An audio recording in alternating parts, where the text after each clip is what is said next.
Good afternoon. I think our theme for these webinars is that it's windy whenever we do them. So good weather, but windy out there. So my name is Lisa Tschauner, and I'm with the Center for Entrepreneurship and Rural Development at the University of Nebraska at Kearney. And hopefully you can all see my colleague Elise Hoffman there.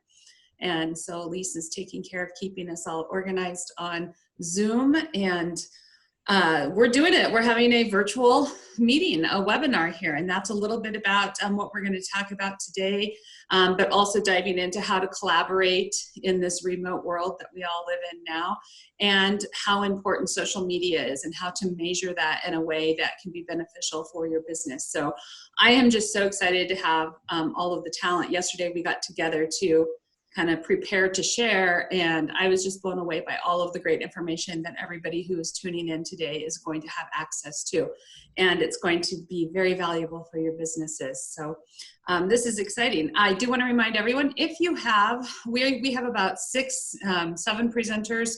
After each presenter, if you have questions, you can just post them in the chat room, and after each presenter we'll check that. And then we'll have questions, kind of overall questions that all of our panelists can field toward the end of the webinar. And so I'm gonna jump in just really quick with like 2 minutes of information that I'm gonna give you. And then we're gonna get started with our next presenter. So I am going to share my screen, hopefully successfully. And I'm gonna talk a little bit about how to plan and how to do that in a way that works for your business. We don't all have, 10, 20 hours a week to dedicate to our social media campaigns. So how can you do it effectively? And in my own personal business, as well as my role at the college and several other businesses that I've either consulted with or worked for, I have used a social media calendar, and I found that to be very useful, and it keeps everybody on track. And I'm going to kind of share that with you, and I will also have this available probably on a Google Doc if anybody wants to use it. So I shared this in the last webinar, but I just kind of wanted to talk about how to kind of keep it really simple, make it accessible for everybody who is going to be interacting online on behalf of your business, so that they can understand what everybody else is doing in all of the different platforms, and making sure that you have the date, what the purpose is of your posting, where you're going to post, what platform, and who's responsible for doing it. You can then take this actually a step further, and you can have a kind of a way to measure it. And this is something that we do in our center is, so after we did a Facebook post, how many likes did we get? How many shares? How many comments did we respond back to those comments? Did we get personal messages about whatever it was that we posted? And then after you collect all of that data for a period of time, it can be really good to go back and kind of analyze that and see what worked well for your business. And I know several of our panelists are going to talk a little bit more about that and how to understand those insights.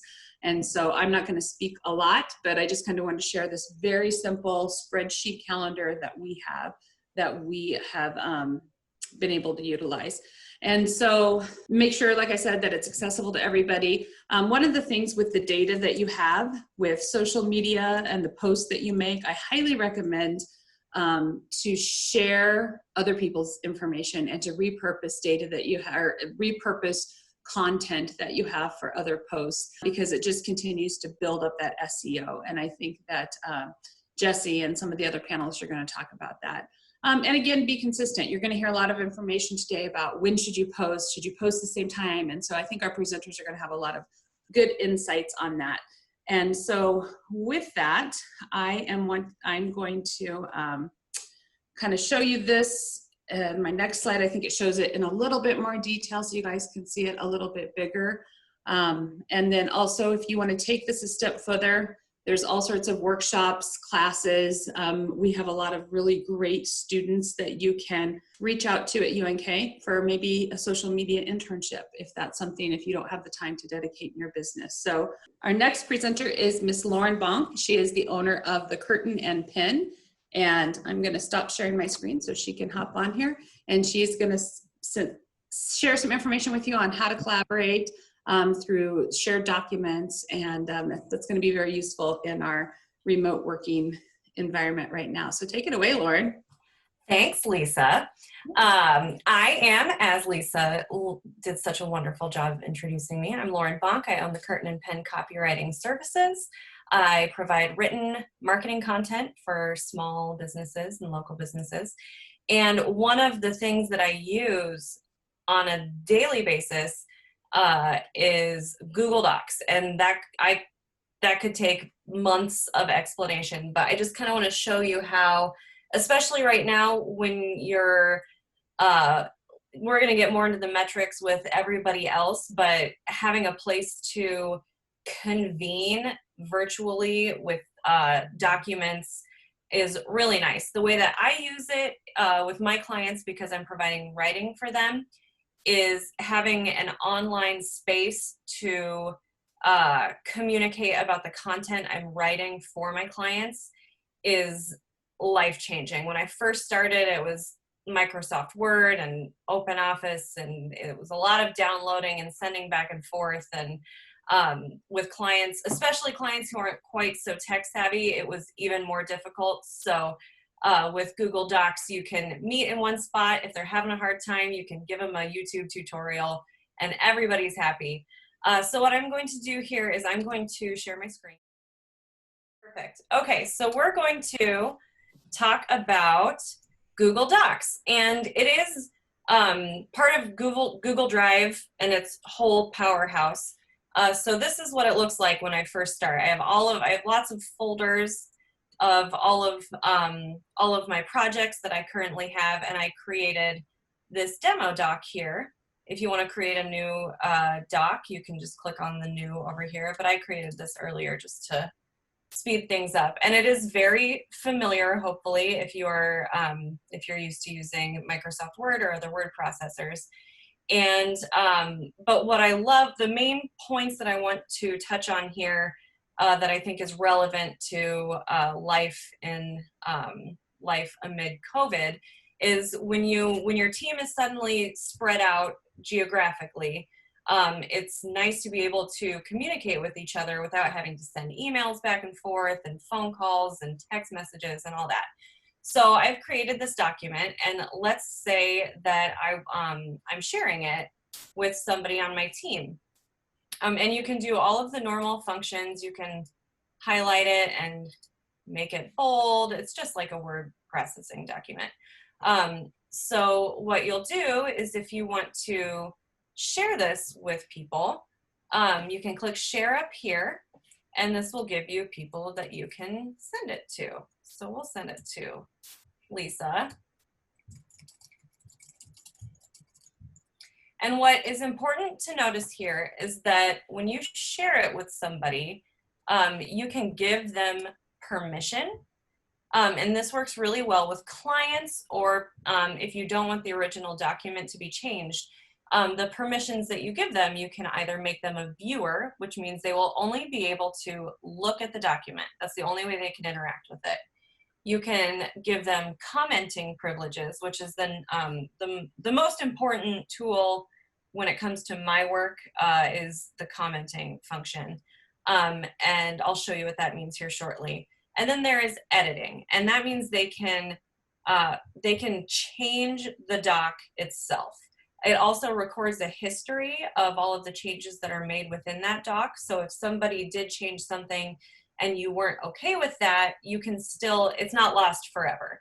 But so I'm going to choose commenter, and I'm going to let Lisa, she'll have permission. Lisa, you don't have to interact with this. This is just for demonstration purposes. So the main thing so if I submit a document to a client and say, please leave any comments and questions within the comment section of the document so that we can go through the revision phase. And so all you have to do is highlight what you want to comment on. So you can highlight this chunk. And depending on whether you have a Mac or a PC, there are different keyboard shortcuts that you can do to put a comment on there, but it'll give this right over here. So if you highlight something, it'll give you the option to leave a comment. And then the commenter can say, what is this? Don't you write for a living. And then you can comment, and then you can continue on a conversation here.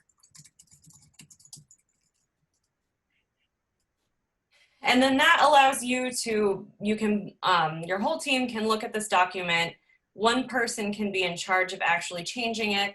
And you can notice up here, this is editing. So when you're in editing mode, if you have full permissions, then that changes it. So I can just remove that. If you are in suggesting mode, this is really helpful for clients as well. If a client is in suggesting mode, what they'll do is they'll say, they don't like that, that's too wordy. So you just type in detail. And what happens there is that gives a suggestion so that the person who is making the official changes can look, and it says replace very specific detail with just detail. And you say, I approve of that, I think you're right. And then it changes it. So like I said, there's a lot that you can go down a rabbit hole of Google Docs, but I think that this is a really important tool when you need to work remotely with people and have shared documents to look at. I want to quickly talk about project management software, which, you know, you could use Google Docs as project management software if you wanted to really think hard about it. Or you can find something that is designed to bring your team together on projects remotely. There are a lot of different kinds. I'm sure a handful of people on this panel are like, ugh, Trello. But like, just like there are different learning styles, there are different ways to, I saw Jessie had Basecamp up in her toolbar. A lot of people like Basecamp. A lot of people like something called Asana. There are a lot of different project management options out there. I am a floofy artsy person, so like this desktop of Mount Fuji with basically what we have here are like virtual Post-it notes. And this is just one example of project management software. So we've got a board here. It's called demo board. It could be called, you know, April, I don't know, team projects. It doesn't matter what you call it. But this board is for one big category. And what I like about Trello is that, you know, we've got this year, here's what we're going to do this year. We've added this card. It's titled Big Project. You can click on it. You can give it a description. You can add members to this. From within here, you can assign tasks to different members. You can add a checklist to it, and then add different things that you can assign duties to that person. So if you used to have a team that worked closely, physically together all the time, and you had a nice system, when you physically separate, that can get really difficult to manage. So a project management system like Trello, which is free up to 10 boards, 10 projects. If you have a company that has a whole lot more to work with, you can pay. I think they've got different tiers based on your business and its needs. So again, these were two really big things that you could really fall down a rabbit hole about, but I think that they're both really important tools when your team has been spread apart, like a lot of people's teams have. Our next presenter is Jessie Harris, metrics marketing maven for Grow Nebraska, and I'm gonna let her take it away. Hi everyone. Yeah, like Lauren said, I'm the Marketing and Business Development Director here for Grow Nebraska. So I run our social media, I gather our analytics weekly, and I'm going to kind of go over Google, which is a huge thing that a lot of small businesses don't take advantage of, that we actually really encourage you to, and can be really beneficial towards your analytics. So I am going to share my screen here. Is it working? Can everybody see it? Perfect. Okay. So the website that you're going to go to is google.com/business. Normally, Grow Nebraska does an hour-long training over this. Because of COVID-19, we're actually not restricting this to members only right now. So if you have any questions after the presentation today, let us know, reach out to us. Lisa and Elise will both have my email address for you. There's so much to go over, so I'm going to hit just a couple really brief, important points here. So I am going to sign in to Grow Nebraska's, and I'm going to go into our Buy Nebraska store. It's just going to take just a second. So one of the really cool things that Google has launched is you can update you can post a COVID-19 update, which if you have a small business, I'm encouraging you all to go and do. You can do this on Google, Yelp, Facebook is getting ready to launch it, so keep an eye out for that. But definitely post that COVID update so people know if you're doing curbside delivery, if they can order online through your business. We're doing it right now where they can order online through Buy Nebraska and they get a discount code when they do it with us. So we're offering that discount to people who place their orders online and are still supporting our business and shopping local. One of the great things that you can do through Google My Business is create posts. So we put our blogs here, we put Marketech, which is our big annual conference, we put information regarding that on here. And then it shows up right on your feed. And I guess I probably should have started with, if you guys don't know what the Google My Business account does, it's when you search for a business and right on the right-hand side of your desktop screen, it shows up and gives you their hours, their location, and that you can go to their website. So just a brief little overview of the business, but it's super indexed, and we always say Google loves Google. So the more that you integrate with Google and the more you're taking advantage of all the softwares and using their products and their resources, the more likely you're to pull higher in search results and get you on that page one. A key thing here that a lot of businesses haven't done that I've noticed that we're encouraging all of our members to do as well is update their hours that they're open. So a lot of hours have changed for businesses. Ours have shortened. So temporarily we have gone in and we have changed our hours from 8:30 to 5:30. We're normally open 8:30 to 6:30. And then Saturdays we're open a little longer too, but it's really important that you're keeping these updated because people are going to start looking and seeing if you're open and seeing if your business is open and if they can come and see you. And if they can't and they get there and your Google Maps says you're open, they get really, really frustrated. So our hope is that everybody keeps their business hours up to date. I know Walmart and Target have updated all of theirs to match their new COVID-19 hours. So just a little tidbit of that there. The key thing that I want to really touch on is this Insights tab through Google My Business.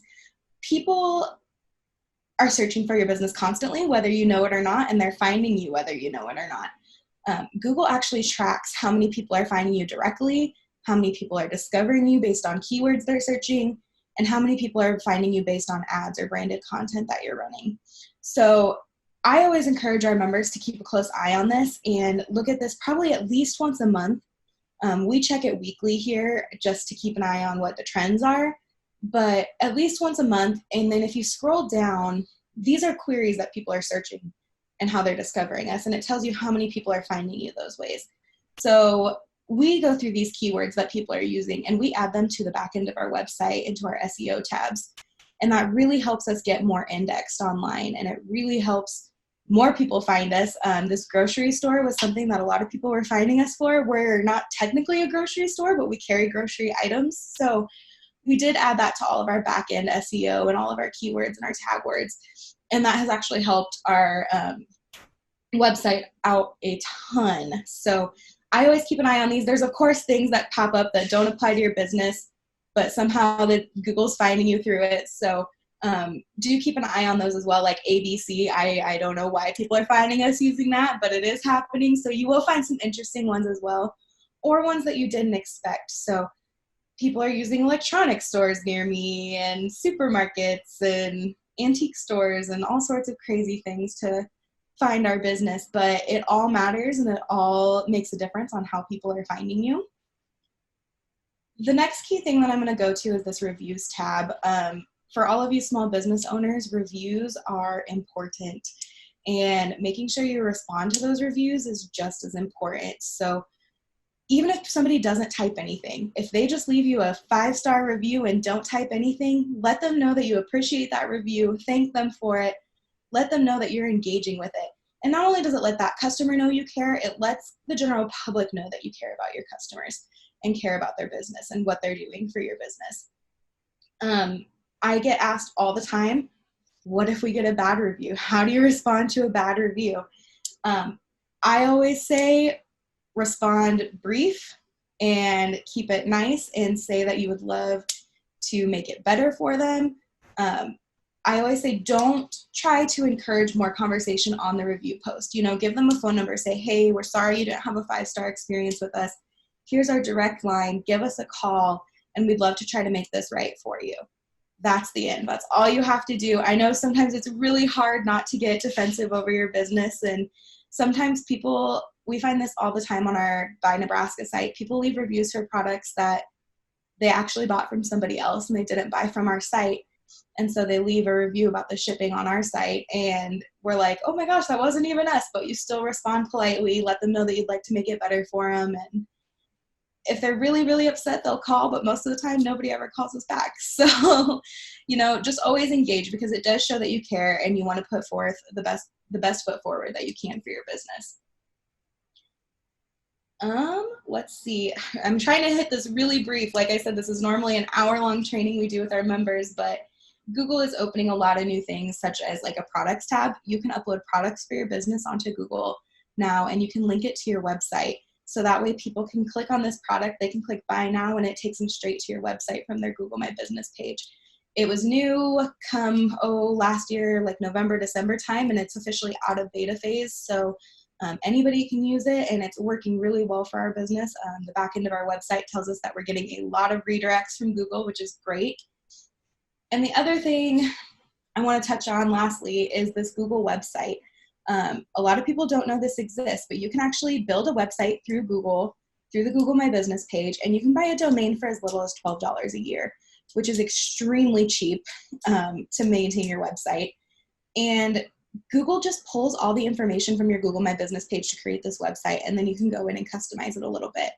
I do say if you have products or something like that, this probably isn't the best thing for you, but it is a great brochure website, and it lets people find you quickly, and it's super indexed on Google. But otherwise, I'll leave a couple minutes for people to kind of ask some questions if they have any. I cover this really quickly, but ultimately the biggest takeaway is to know how important Google My Business is, and to make sure you're getting on it, you're registering your business, you're claiming your business, and you're updating this information as much as possible to make it easier for your customers. I do see a question here. It says how to sign up for the hour-long version of your training. Yeah, so you can give us a call. Our phone number, I'll put it, like I said, Lisa will have it, but our phone number is 308-338-3520. Currently, you can't sign up online as a non-member, but if you message us through Facebook or anything like that, we can set up a training time for you too. Jessie, you spoke briefly about Google. You said Google super indexes that. Can you explain a little bit more about what that is? Yeah, so like I said, Google loves Google. So the more you're participating and using keywords that are also being used on your Google My Business page, the more Google is likely to pull you higher. This includes integration with your chamber. If you're a member of the chamber, you know, we want you to have those web pages there. Grow Nebraska also has that growth zone webpage that's super indexed. All of those pieces work together to pull you higher. So the more you're integrating with other local businesses, with other platforms, that's what really pulls you up. And Google sees that, and Google takes note of that. And they're more likely to pull people who are being active and good and have good customer service and who respond and who keep their websites up to date. They're more likely to pull those higher in search results than somebody who doesn't. But next, I'll be introducing Kaz and Kate with Score Marketing, who will be discussing organization and knowing your audience. So I'm Kate Riley. I'm the content director here at Score Marketing. And although my role focuses on content across all of our platforms and channels, one of my favorite areas of focus is social media. Prior to joining Score last year, I was with PRA Health Sciences, where I initiated and launched their very first social media and content marketing initiatives, bringing them from literally zero engagement up to thousands within the first year. So I definitely am a huge fan and believe in the value of social media. So I'm here today with SCOR's social media specialist and expert, Kaz Risk, who's going to be talking about LinkedIn engagement and how to get the best results for your efforts. Yeah, like Kate said, talking about LinkedIn, but the nice thing is we've been recently doing some deep dive into research with LinkedIn, kind of trying to figure out how the algorithm ticks over there and trying to kind of get our posts to the top of the feed, especially now with, everyone's company posting on social media now more than ever. And, everyone's starting off their message with in these unprecedented times and things like that. Everyone's trying to get their voice out there. And so we're trying to figure out ways to dominate social media feeds. And one thing I really loved early on that Jessie touched on was the idea of Google loving Google. And it's kind of funny because in our research with LinkedIn and with Twitter and with Facebook and YouTube loves YouTube and LinkedIn loves LinkedIn and Twitter loves Twitter. And all these companies just love when you kind of stay on their platform.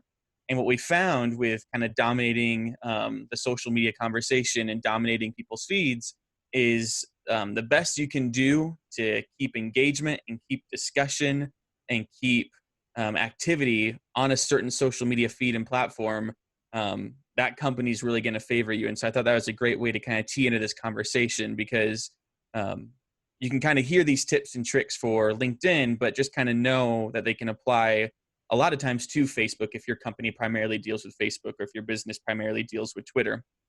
We just go with LinkedIn because of the business to business. And so anyway, all that to say, one of the nice ways recently, the senior director of product management at LinkedIn broke it down is the way LinkedIn works is whenever they put something into your feed, they go with this simple sentence of the post needs to pertain to people you know talking about things you care about.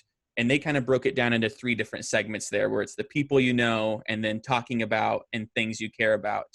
And I think sometimes with social media and with posting online, we can kind of get our heads wrapped up in numbers and metrics and kind of trying to find ways to cheat the formula.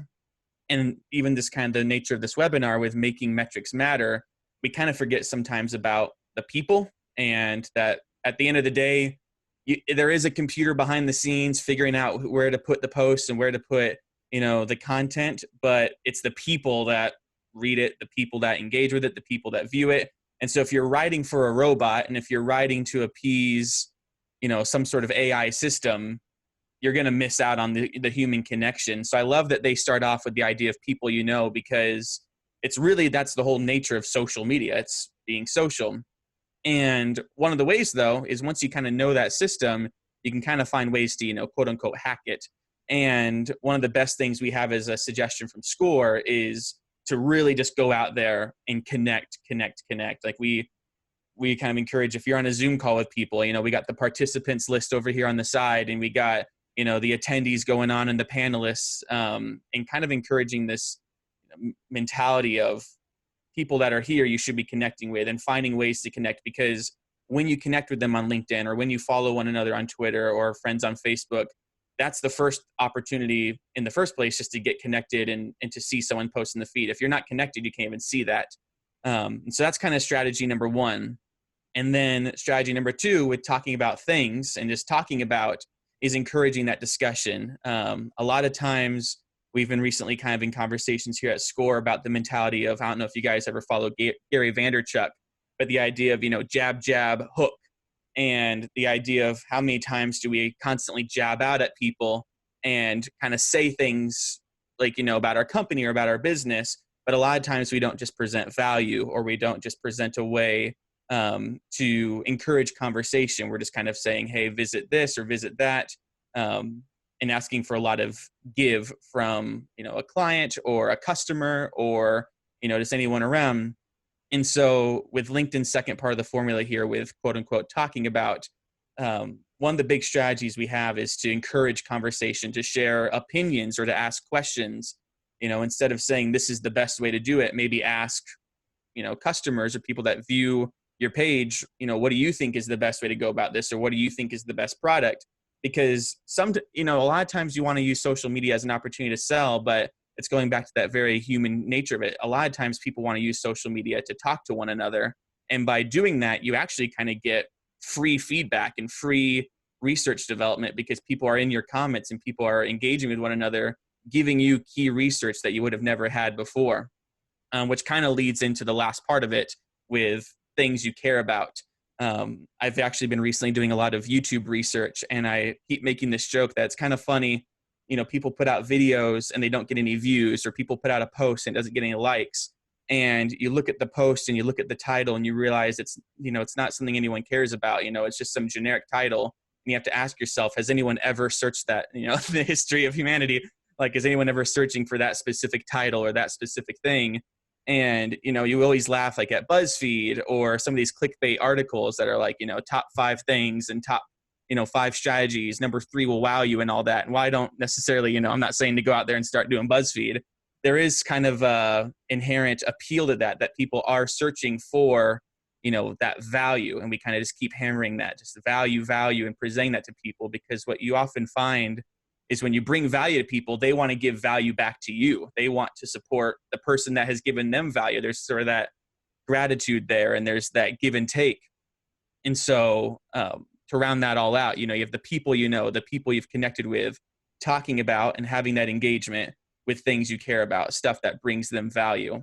And when you hammer on all 3 of those things, and when you finally pull all 3 of those off, you're going to find that your social media engagement, and that in exchange, your company can really start to thrive and develop a community, which is what you really want to aim for. So there's lots of other stuff we can talk about. There's little tips and tricks with, opinions and whether video versus graphics are better, and how, what people engage with. But that goes into like a whole thing where it gets to, hours and hours of conversation. So if there's anything you want to know more specifically about, we do have the Q&A open. But hopefully that can kind of start giving you stuff to think about when you approach social media and approach knowing your audience. I don't see that we have any questions. You guys do have a few more minutes. Do you have anything else you'd like to add? Kate?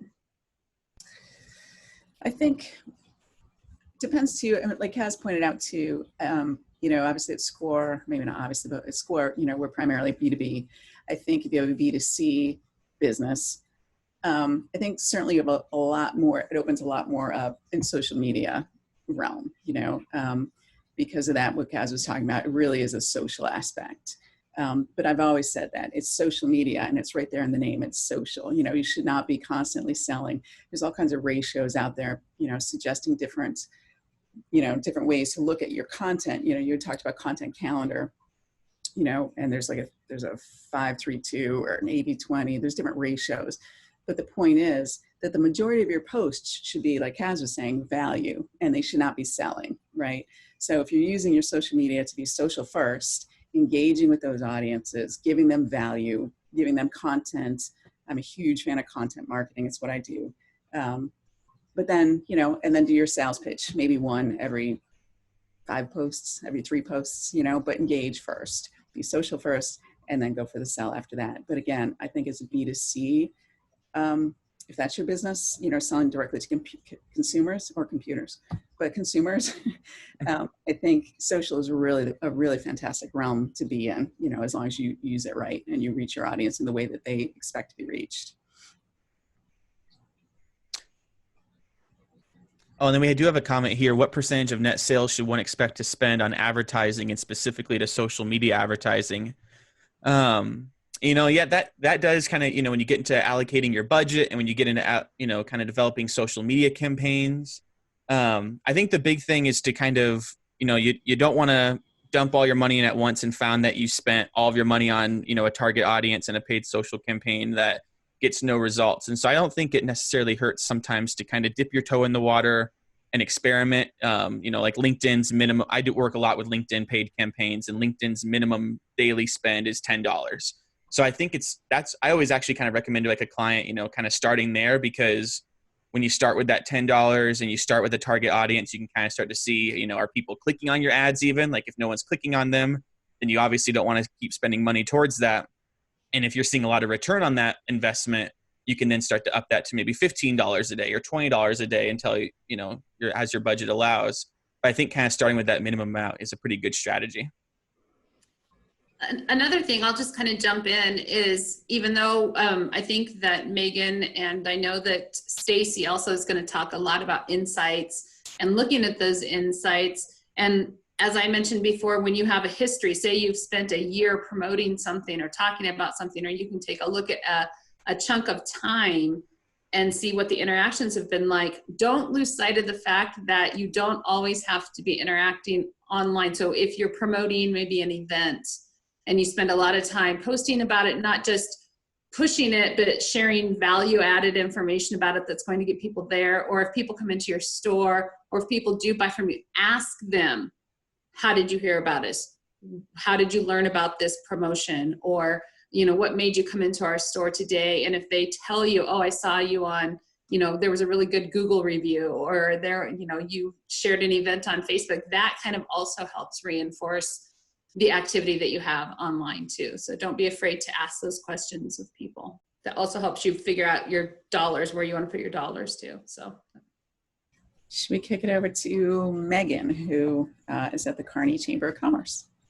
Hi, guys. Well, I know we're new. This sounds crazy to say out loud, but at the Chamber, we're a little bit newer on LinkedIn. Our game on there hadn't been great. So we're working on getting that in shape. And I think a lot of things that you shared, we can easily apply and really get a plan down for that. So I thank you guys for sharing about that.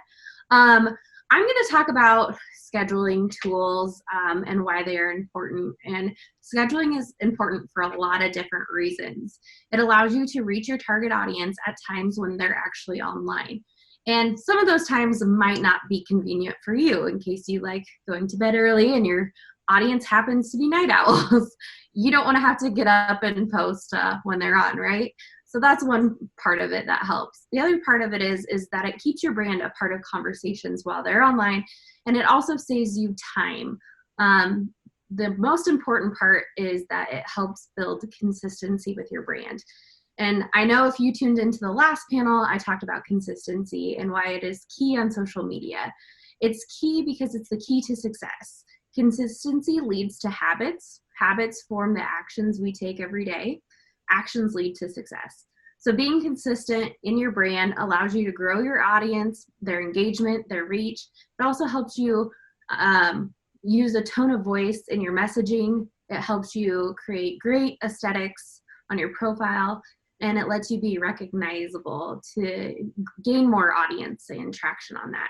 So there's 4 things that scheduling helps with. The first one, I've already kind of touched on it, but it helps you save time and it helps you stay focused. So you can get, and I'll show you here in a little bit, you can post on 2 different platforms if the messaging matches both platforms at once. So 2 birds, 1 stone, right? The way it helps you stay focused is it does become kind of a planner for you, and it shows you what you're going to have out. So does your messaging match your brand? We talked about having your why and your mission of your brand live through your social media, through, you know, your graphics and what you do. So it kind of helps you see all your posts out there and see, okay, am I matching my why? Am I showing people who I am? So that's really a great thing. Number 2, you can analyze your stats across all different platforms and kind of get a better understanding of what posts are working when your audience is online, and different results like that to help you schedule your posts better. The third thing is that it does map everything out for you. It shows you what you're posting. It allows you to see your posts and your graphics, your pictures. Do they all look like you? Because again, once you re-show who you are and match it to your brand, you're creating that consistency. The last one that I really like to do is it allows you then to get inspiration. If you're kind of planning things out, you're like, okay, I know, for example, I want to talk about flip-flops this week on my social media because I'm a retailer. I can go out online and see what other people have done. I can start collecting some inspiration that matches my brand, and then I'm building that look. Again, going back to the consistency piece. So at the Chamber, we actually use Hootsuite, which is a social media scheduler. It also lets you monitor and it gives you analytics. Hootsuite works with Facebook, Twitter, LinkedIn, and Instagram. It does have free plans available. It lets you add up to 3 different social media accounts. And with that, it gives you 30 posts total in a month on any of those platforms to post. So it is a great, more affordable tool. We did bump up to a paid, like the bottom tier paid subscription, and it works for us. The interesting thing is, and I'll show you here in a little bit, we use mainly for our LinkedIn and Twitter, which I don't know if that's going to change here in the future after listening to what we heard, but we do have our Facebook linked to it. However, like Kaz mentioned, Facebook likes Facebook. They don't want you to post through Hootsuite. And one thing I noticed, because I was like, is this a real thing? I've actually tried posting a similar post on Facebook and then trying to schedule it on Hootsuite. And the engagement and the reach was way different because Facebook likes Facebook. They want you to use them. They want to be the top dog. So another thing is if you want to boost a post through there, I would use Facebook over Hootsuite because then Hootsuite also charges you a percentage. So your dollar's going further if you're using Facebook on Facebook. So that's kind of what we do in our plan, which you can do whatever is right for your businesses. And there's a ton of different scheduling platforms out there. So I'm going to show you kind of what our chamber one looks like. Let me share my screen real quick. All right. So when you log in, hopefully everybody can see this. When you log in, this will show you kind of just your streams. That means it's just kind of showing what's going on those platforms. LinkedIn, we don't have a lot going on, but it will show who we're following on Twitter, just some updates that they have. It has an inbox for you. That is any messages that you're receiving on social channels. You can check them there. I'm going to show you the publisher. So this is kind of becoming your planner, and I'm going to go back a week so you can kind of see what we've posted. This is what I was talking about, how once you've had it all mapped out, you can kind of see, does this look like our brand? Does our colors represented, our logos on them, different things like that. So obviously we only use it for 2 platforms that we don't post a ton on, just because of Facebook is more of where our audience is at. So we kind of focus a little bit more on there. But let's go to today, and I want to just show you how easy it is. So if I want to make a post at 4, I'm just going to click 4 and then new post. And then let's say I have a message that is going to work on LinkedIn and Twitter. I'm going to click on this button and it will pull both of them up. I'll type in here. It shows me my character limit for both of the platforms. And then I'll just type in here. I can upload media straight in here. I can add links, whatever I want in here. And then I just go down here and I hit schedule. So again, I just made 2 posts on 1 interaction. So that would save me a lot of time. The other cool thing about Hootsuite is the analytics that it does pull in. My one favorite, I don't know what's going on up there, but we'll just see what happens. So my favorite one is that you can get a mixed overview. So that will pull all of your social media accounts up and gives you kind of a look out your range. So when I first started, we actually stopped using our Twitter account for a while. We weren't really focused on LinkedIn. We were only focused on Facebook first. Once we got that game up and running and it feels good, we have a good traction on it, we then started to go into Twitter a little bit more. And our Instagram, we actually let our members take over. So we haven't done anything on that really. We'll take over maybe this month and another month, but for the most part, our members are driving that content and it's worked out really well. I think we've been doing that for about 2.5 years, maybe more too, but it's grown quite a bit and that's exciting to see because it is member driven, which is fun. And then, like I said, LinkedIn, our game was really weak and we just started this year kind of figuring out what we can do different there because we are a B2B interaction and we want to make sure we're representing our members online. So this is a fun kind of overlaid glance of analytics that you can really dive deep into. The one thing, Stacey and I were looking at this the other night. Let's see if I can find it. So this is pulling messages and it's showing me what we've had positive interactions and negative interactions. Right now, we are doing a care fund through the chamber that is giving out money to people who have been affected by COVID. And every single one of these negatives are related back to people who didn't qualify or something with that program. So I'm not even going to worry about that.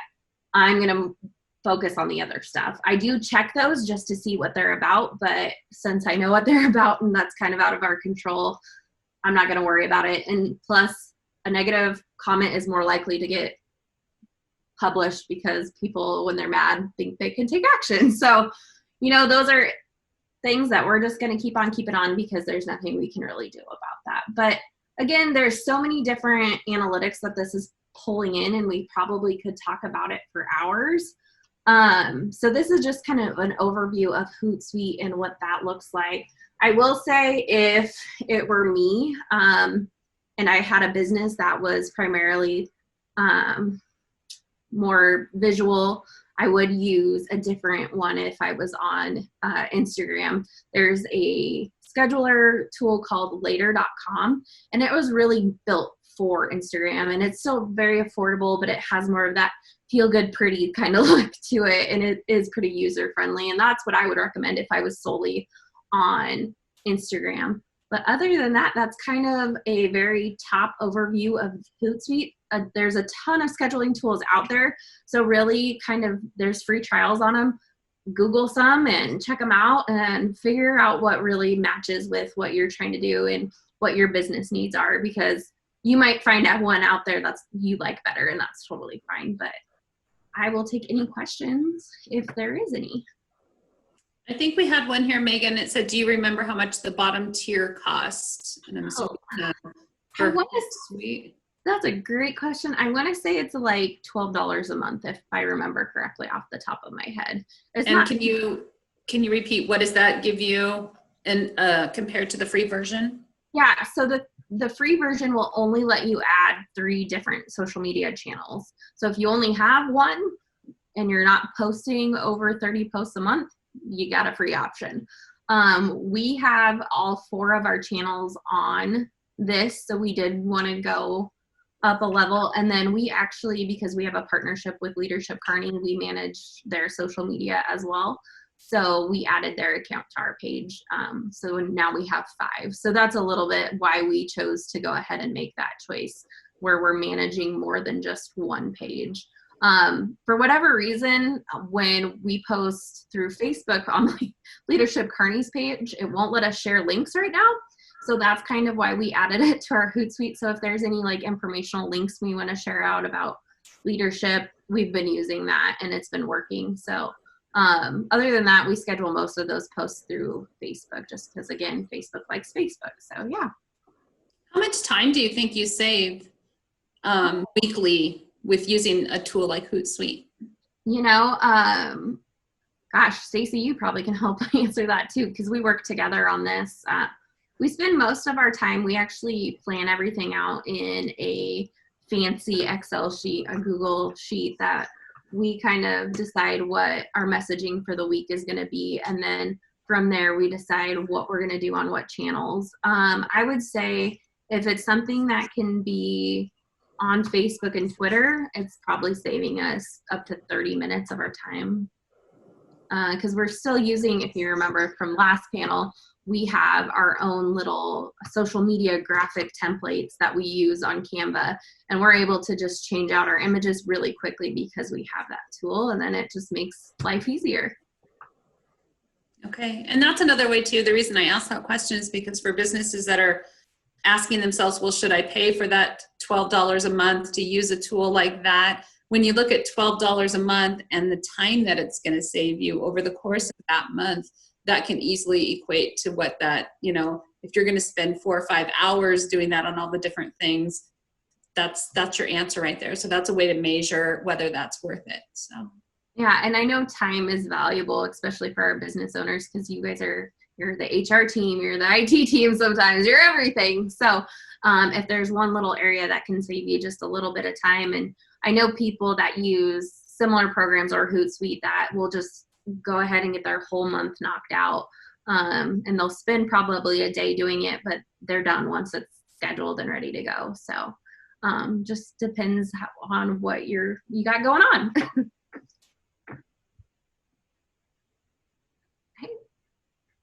I just want to add real quick, I hate to hijack it, but I've got a couple of social media clients, and I think it's important to mention, especially right now where information is changing so constantly, if you do schedule a month's worth of content out, it's really important to be aware of what you've got scheduled, in case you're putting out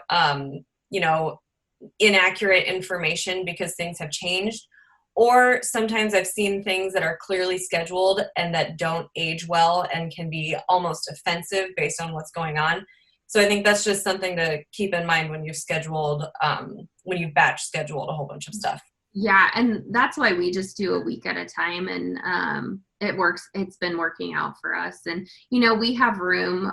The way we have our schedule set up is we have room to flux in if things change. And we're able to make sure we know what time they're posting too. So if we need to go in and make a change right away, we know what time to get on before it gets posted. So I do think that's really valuable advice. I know some people that want to try to get it done, but yeah, I recommend doing it week by week, but that's how we work. But anything kind of works for you, but I think that's great to keep top of mind.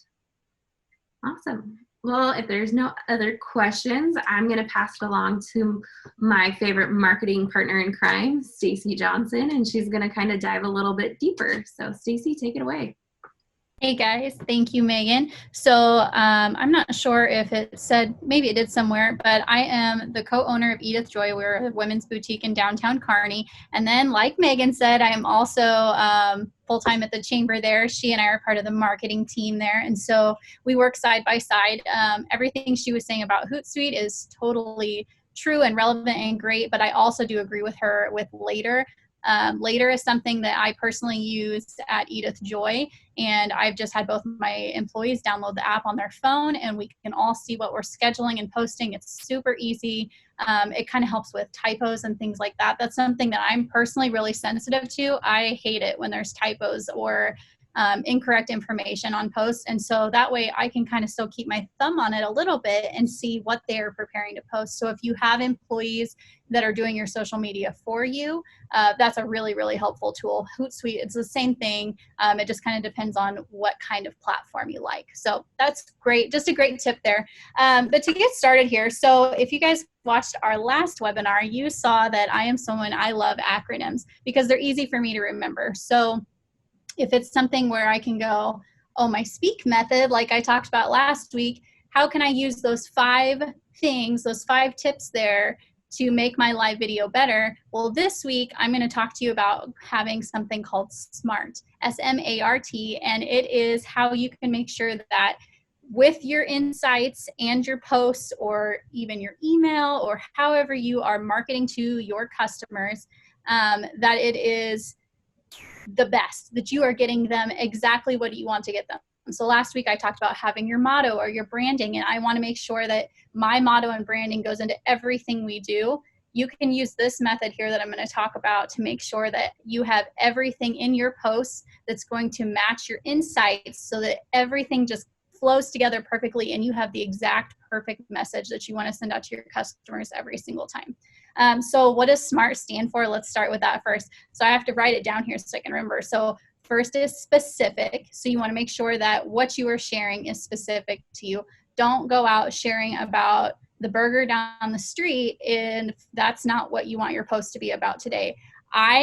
I will be the first to admit sometimes I'll get on live videos and these people have all become my friends and I'll get chit chatty, and yeah, then we're talking about the burger down the street. And if it's the first time somebody's hopping on your live video and seeing you talk about that, they might be like, what is going on here? I thought this was a women's clothing store. So make sure that your message is really clear. It's okay to have those kind of chit chatty interactions, but keep it short and sweet. Next would be measurable. So whatever you're doing, make sure that you can measure it. And that's with the insights. I will show you in just a minute a couple different examples of that, about how you can measure and make sure that what you are sharing is worth your time and it's valuable to you. 3 is actionable. So you want something that you can see results from. Last week I talked about asking questions and in ways that they can loop back into products that you're selling. That would be a great way to do that. Ask questions about your product. I recently did a video on our basic tees, which are one of our most popular products. And I asked people, do you like V-neck or round neck better? Do you like tunic length or short length? And that was great. Just last night, I was still getting comments on that post. I was still getting orders from that post. So give people a reason to reach out to you. Next is relevant. Lauren, I'm so glad you brought that up just a minute ago because that is a perfect example, especially with COVID going on right now. I watched several of my business owner friends that are salons and nail salons last week say, we can open May 11th, make your appointments now. And then it was like the very next day they had to say, never mind, it'll be June 1st. And we understand that happens. Everyone understands, but it is really disappointing that they shared all that information out and then just 24 hours later, it turned out to not be relevant. Sometimes we do have things like that are out of our control, but make sure that you are very much on it. It is time sensitive. And like Megan said, if you can get on your scheduler and delete it or change your wording, whatever you need to do, that's helpful. Just make sure that you keep an eye on that. And then again, time-based, which also ties into that. It's really important to keep things in a timely manner. So let's talk about the Huskers for a second. Let's say they win their first football game, woohoo, and you have this really cute Husker shirt that you want to share. Share it today or tomorrow, right after they win, because that's going to be when you sell best. Because let's say you wait until next Thursday, right before the game, and then Friday night they lose their game. People don't really want to buy a Husker shirt anymore. So keep that in mind. If you have something and it is like really, really relevant to time, do it.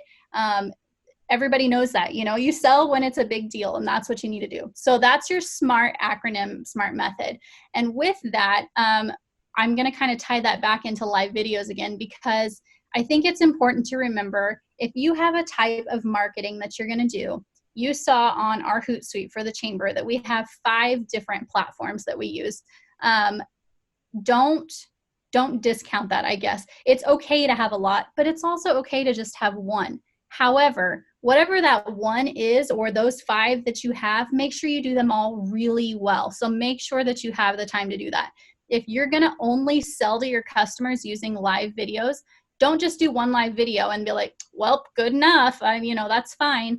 You need to do multiple. And the reason for that is social media short term. We know that. It's so easy to do your live video and then flick your finger on your screen and you're on to the next post and completely forgotten about. We all know that. That's how it works. It's the nature of the beast. So make sure that whatever you're doing, your customers are used to that. Make sure that they know that when you're doing a live video, that's because you're going to have a sale. Make sure that when you send an email, they know that they are either getting a coupon or they're seeing the next best thing that's coming in. Same thing with if you're going to post on a certain platform, like, hey, we are only going to give deals out on our Twitter platform. Make sure that your customers know that, because they will grow and learn that way. Now, I'm not saying that every single post you need to do on a social platform has to be a sale. Don't do that. Don't train your customers to get used to sales either, because you'll just shoot yourself in the foot. But that's a great way to think of it. Another way that I kind of was trying to explain it, I was practicing this on my husband last night, and I said, think of it like a chocolate chip cookie, like you're going to make a whole batch. So you have your dough out on your pan, and then you have your chocolate chips. Well, you're not just going to put all your chocolate chips on one cookie, because you don't want 10 dough and then one with chocolate chips. That's weird, right? So you want to have your chocolate chips kind of spread evenly out through everything. Make sure that's just like what you're branding and what you're marketing. It needs to be spread evenly, and it needs to make sense using that SMART acronym.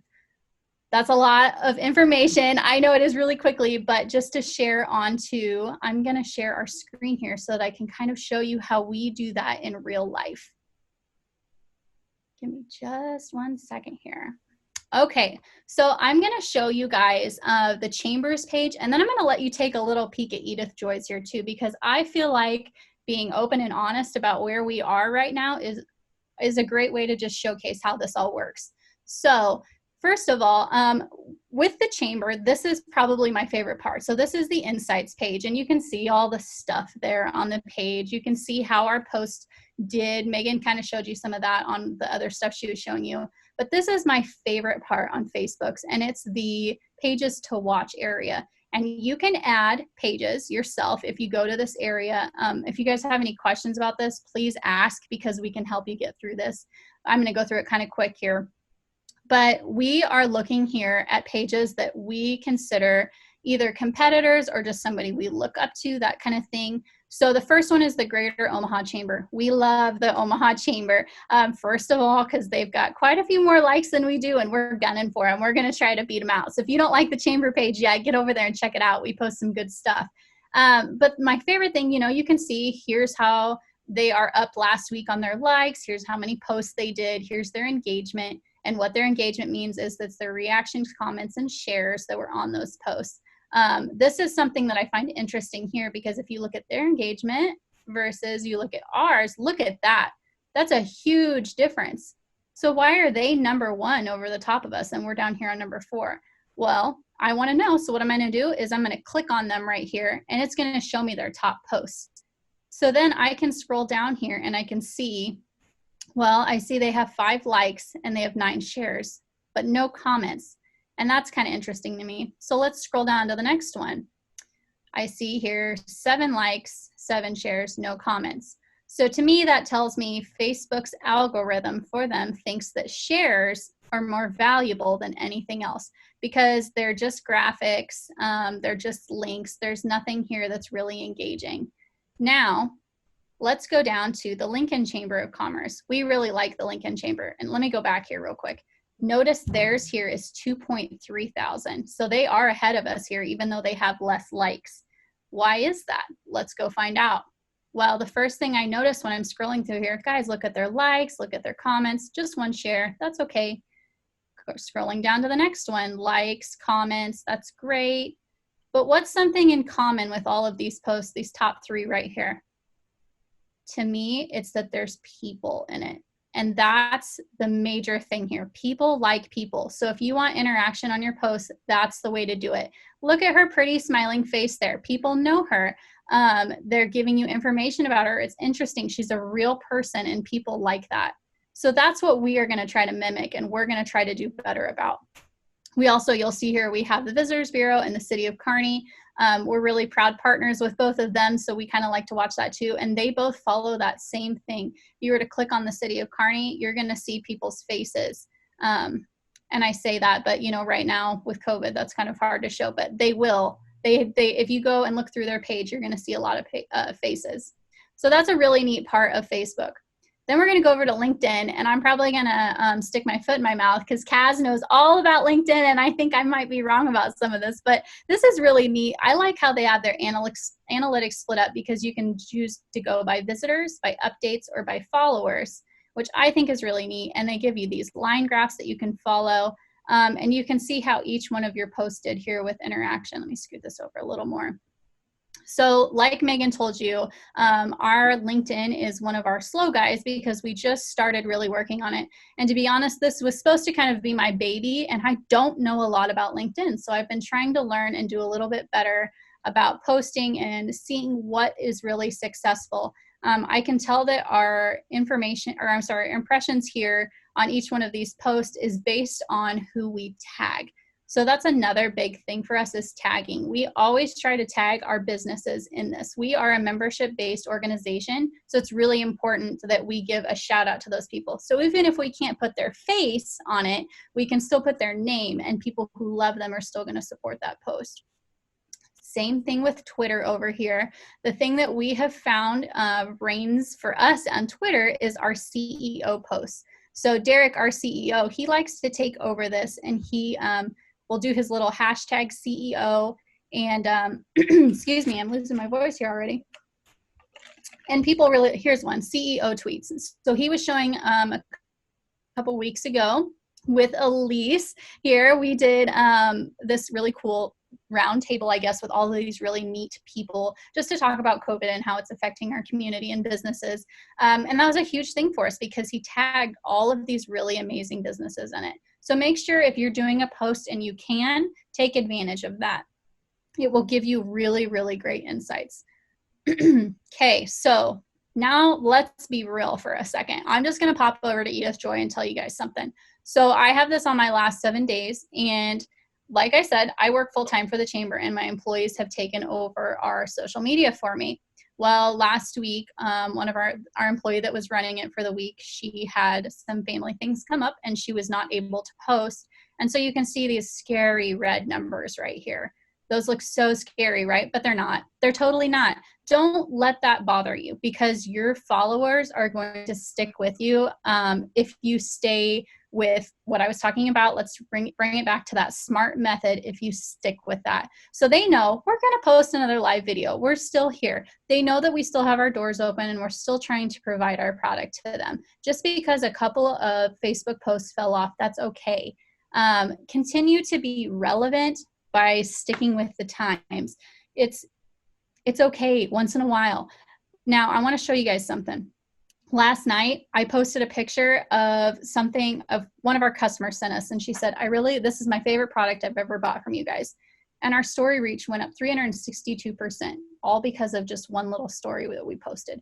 So those numbers can be all over the place. Just because we didn't post for 3 days, but then we post one small little story, we can still see that interaction and that kind of stuff. I very easily got overwhelmed by our insights when I very first started trying to really pay attention to our social media. Our responsiveness, I was like in the middle of the night, waking myself up in my sleep to message people back when they messaged our page. And I was like, you know what? We are not a huge corporation. We're a small business and I need rest at night. Like that, we can't be right there at beck and call. So I feel like if we're over 90%, that's still good. I still feel like that's fair. You can look through all of these. You can see what is really important to your customers and what they like. Mine like a sale. They like a good price. That's okay. Me too. They like their animal print. I know that's on there. So pay attention to your posts this way. Look at these numbers. See what your customers like and follow that. Don't worry about these numbers up here. Don't worry about these big negatives. They are not, they ebb and flow so much. So don't stress that out. Pay attention here when you're starting. And then when you get to be a big deal, you can pay attention to these big numbers up here. So anyway, and just like on the chamber, here's some of our neighbors here downtown on the bricks and that, and how we kind of follow, see what they do and try to, we don't copy, we just mimic and try to do the best we can to give the best shopping experience to everyone down here on the bricks. But anyway, that's what I've got for you guys here. I think I have shared everything I wanted to share with you, but the most important thing here, people like people, share people, and remember that SMART acronym. So be specific, be measurable, be actionable, be relevant, and be time-based. And it's okay if you make mistakes like I just did and fumble over your words, because it reminds people that you're real. Be real on your social media, be you, and you will see your numbers fly through the roof, and it'll be extremely successful for you. All right, I'm going to stop sharing my screen here so we can see all these wonderful faces again. And then if anyone has any questions, great. Otherwise, I think we're done, Lisa. Yes, I think we are. Let's see, is there one more question maybe here? Yeah, there is. How do you determine what businesses are tagged on your Facebook's related pages? Perfect. You know what? I'm going to share my screen one more time so that I can show you this on the chamber page. I have a really great post to show you. Excuse me. Give me just a second here to get it pulled up. So yesterday, Derek, our CEO, every year we do a Working Mother of the Year award where we give a basket out to people nominate, and then we draw a person and they get this basket. And so this basket of goodies was donated by all of these businesses here. So we went in and we tagged them. So you don't see what they donated. It's not in the image here. In the video that he's talking about, he's just doing the drawing, but we tagged all these people. And because of that, we had a pretty good reach and quite a few engagements here. 777 views, and this video is just over 24 hours old. So that's I think that's pretty good for us. And it's showing people, even here's a business owner commenting, it's showing that those businesses are involved. It put this post in front of all of their followers as well as ours. You can click on it, you can go to their page, you can find out where they are, all that kind of stuff right off of here. So this is a great perk because we're membership based, that people can see how that works. But this was a great way to tag here. Now, let's see, if I go back just a little bit further, the other day, the chamber volunteered for Hot Meals USA, and I went live on our page. Here we go. And all I did was tag this one place or this one business that we're working with, but I also tagged our location. So anybody who sees or follows that location also got to see our post, which is really important. So that's how I decide who gets tagged in our post. I don't just tag random people. It has to be relevant to the post. And that kind of goes back to that number 4 on SMART is being relative. I think that's important. But we got really good at, you know, all the way across the board. We even got some shares. So that's great. Something that Megan and I were noticing on this post the other day too is, let's click this up here so I can show you guys. There's another way that you can check out engagements. If you click on this and you can see, you know, like how long did people view your video? Did they watch it all the way through or did they just click back off of it? How many were watching while we were live at the most? How many minutes of the video were viewed? So how many times total? And all of these things. But then another thing was we can click on audience engagement and we can see that our top audience here was women ages 55 to 64. So if you really want to go in depth on Facebook and find out what your actual audience is and how you can reach out to them, or maybe how you can broaden your audience, look at these kind of things. Because this video, this was our main demographic. But then that last one with Derek that I was showing you about working mothers, it was women aged, I believe like 28 to 46 or something like that. It was a different age range of women. So you have the opportunity to kind of reach different people with different kind of posts, and you can see all of that on here. Most people were in Nebraska that watched this post. So estimated reach, all of this kind of stuff is all right here at your fingertips. You just got to click and see. And I know that can kind of seem overwhelming if you don't know what you're looking at, but just go in and click and look at it. You can click on all of these and it'll pop it up and you can just go through. You're not going to mess anything up by looking at these numbers. It's just going to tell you everything you need to know. And you can use Google or whatever tools you need to kind of research as well. You know, what does distribution mean? What does peak live viewers mean? Look all that up. It's all right there for you to find out. Now, I know I saw in our question, someone asked how Copper Mill got into the related pages. That's just a suggestion from Facebook that we should follow them as well. So that's kind of how they got onto that related pages. Or they follow our page and you can get onto people's, hey, you should follow them too because you follow this page. So that hopefully answers that question. Yeah. And for example, going off what Megan said there, so like with those businesses that we just tagged, baristas, for example, was the first one on the list. If we didn't like baristas, but baristas had just tagged us in a post, it would show up in our related pages too, because they are talking about us. So they want us to know that they're talking about us. They want to be our friend, so they want us to be their friend too.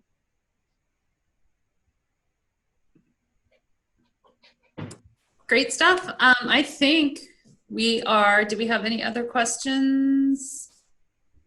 Yeah, I think we are good. So thank you so much. Keep your eye out on the Chamber's page, on Facebook, probably LinkedIn too, and on ours, the UNK Center for Entrepreneurship Development. And of course, thank you so much to, and we'll be sharing the video of all this, and I'm sure all the other panelists will as well. So thank you so much to Kasdan and to Kate from SCORE Marketing, Megan with the Kearney Area Chamber of Commerce, Stacey with Edith Joy and the Chamber of Commerce, Lauren with the Curtin and Penn, and Jessie. It was so great to have you join us with Grow Nebraska and sharing all the good information on Google. So hopefully we can keep helping all these other business owners out and sharing the good word and being social. So, and Elise, thanks so much for making the whole webinar come together. So you guys have a great day. Enjoy yourself, stay well, and stay safe.